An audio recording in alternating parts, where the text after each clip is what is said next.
diseases are huge, massive, and very hard to stop.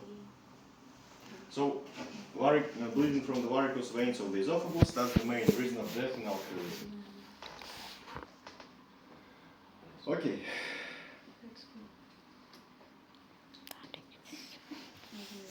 Understandable? Okay. Good. And that's seen at the fibrogastroduodenoscopy. So when we see gastritis, ulcers, that's the same mechanism that we can see the veins of the esophagus. And actually that's the same mechanism to stop the bleeding, like coagulation during the FGDS. Okay, now let's move to different situations. Remind me, what is the shock? What does it mean? Shock. T syndrome. What's the translation of such abbreviation, DIC? Okay, that's right. So in the vessels there is process of clotting, right? In which parts of the organism that happens? In the vessels, that's right. But where?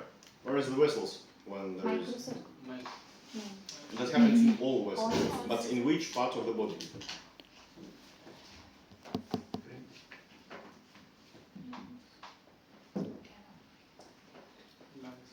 Brain. Brain. Okay, that happens everywhere. Everywhere, yes. In all parts of the body. That's disseminated. Disseminated means that there is no any one localization. That's disseminated, spread all over the body. So that happens in all the vessels, in all over the body at the same time. That's very bad, very dangerous syndrome. If we have such syndrome, plenty will die. It's very lethal, very bad.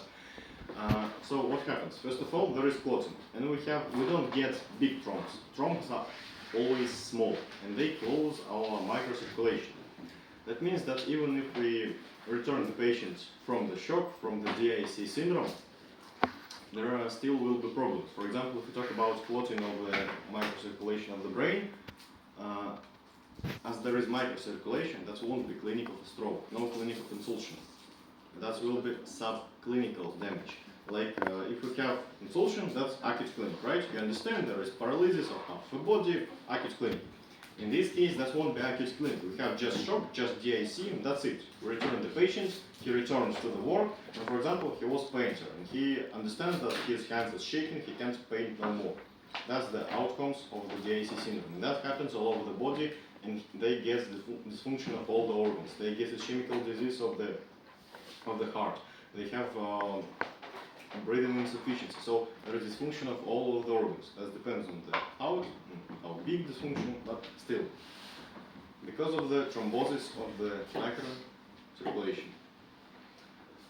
Okay, and that's, if we talk about pathology, that's very beautiful syndrome because, what's the main reason for the death in DIC syndrome? Main reason for death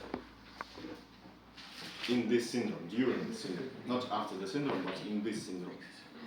Why the patients die in this syndrome? Hypoxia. Due to lack of oxygen. Coach. Lack of oxygen where? Which organ dies? Brain. That's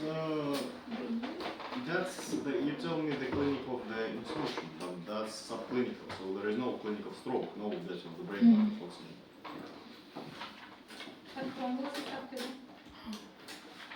Other ideas? Hypoxia.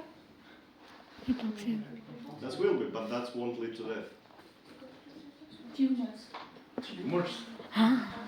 No. How? Maybe heart will affect. Due to shock, maybe heart will affect. No problem. Okay, that's very beautiful syndrome because that's totally unlogical. But okay, that's logical, but firstly that sounds like it's not logical. So that's the syndrome of disseminated intravascular coagulation, of clotting. Thrombosis. Yes, the syndrome of thrombosis, and they die because of bleeding.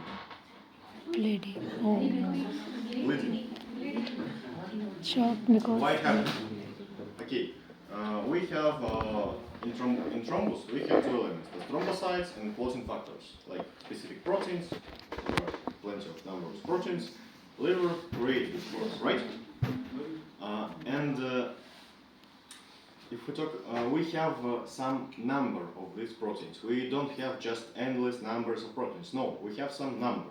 When we use some of them, liver creates us more more clotting factors, right? In DIC syndrome, that's creation of thrombs, and then it stops. Why it stops? Because there is use of all the factors. In DIC syndrome, the syndrome use all our clotting factors and stops because there is no clotting factors at all. There is end of clotting factors.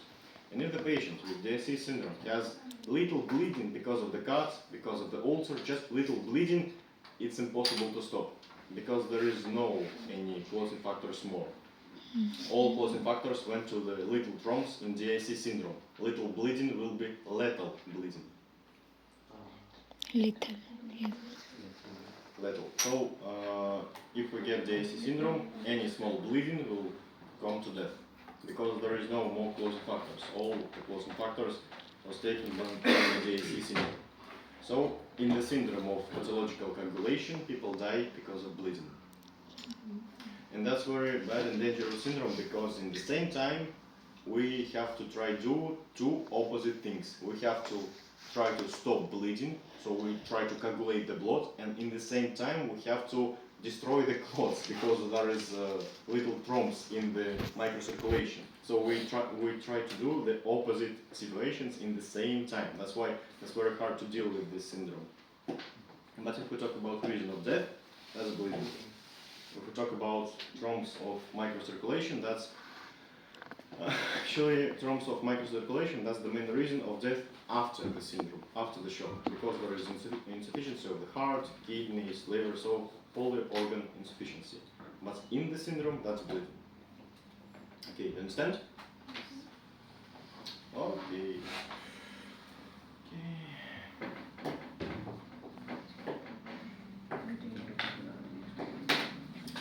Now, the term as hemopharyngematose block or blockage. You know such term?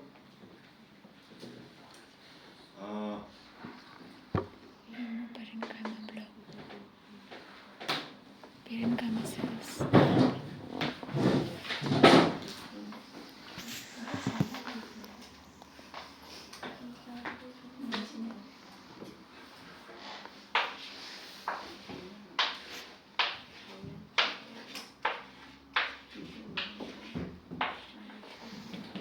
Okay, imagine that's the sinusoids of the liver, that's the hepatocytes, that's the sinusoid, that's the vessels, right?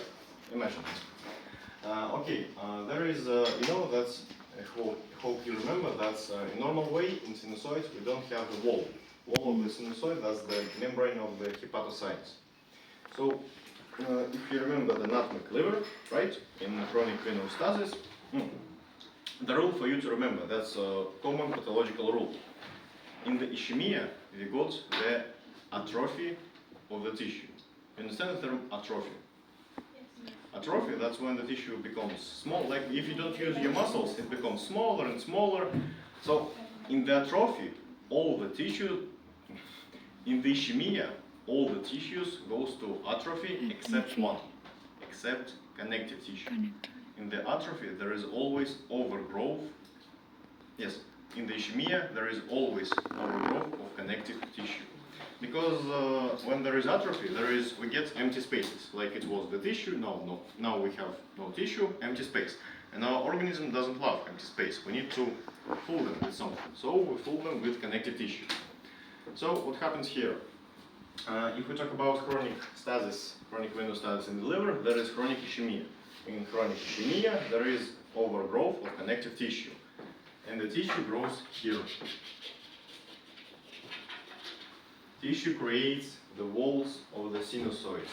That's called capillarization of the sinusoids because it looks like capillary. And in this case, so I remind you that there was diffusion between the bile in the sinusoids and the blood in the vessels. Through the wall of the vessel, through the hepatocytes, there was diffusion, no problem. But here, as we have extra connective tissue, there is too much walls for the diffusion, and diffusion doesn't go. And this situation calls hemaparenchymatose blockage. Understand? That's actually, if we talk about mechanism, that's you can see that can happen in any organ, but usually that happens in the liver and in the lungs. In the liver, that's in chronic situation. In the lungs, if we talk about chronic situation, chronic inflammation, that's the same story. Sclerosis, so fibrosis, proliferation of connective tissue, hemaparenchymatose blockage. But if we talk about shock, that's a bit different mechanism. Like we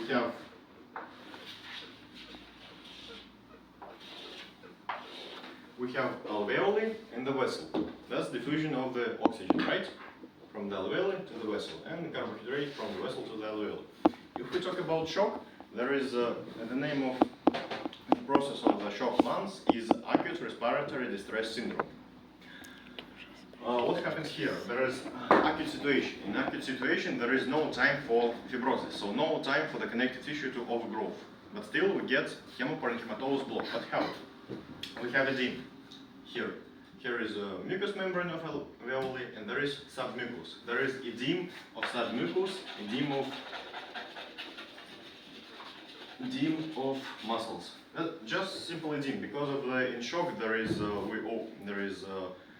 dilatation of the vessels, increasing the vascular permeability, and plasma from the blood flow creates edema of the submucous. Because of the edema of submucous, there is too much space, diffusion doesn't go. And we get the same story, hemaparenchymatose blockage. In lungs, that calls acute respiratory distress syndrome.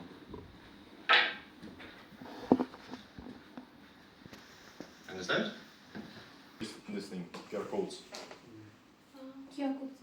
So you have scan, just scan. So we have almost at all the macros, we have such code. So you scan and you get the information. What's this? What say about this? So all the macros for this class we have only nutmeg liver and veins of the esophagus. Okay, nutmeg liver, that's macro. That's macro, and I give you this. You use microscope and say me what's this? What happens here? Okay. Yeah, of course.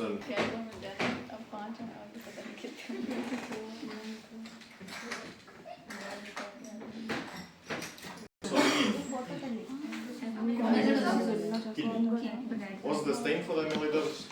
Congo red. What's the coloration of amyloid? Red. So you need to find something red. But in most of the cases, we have very old micro. I don't like this micro of amyloid because that's very old. Almost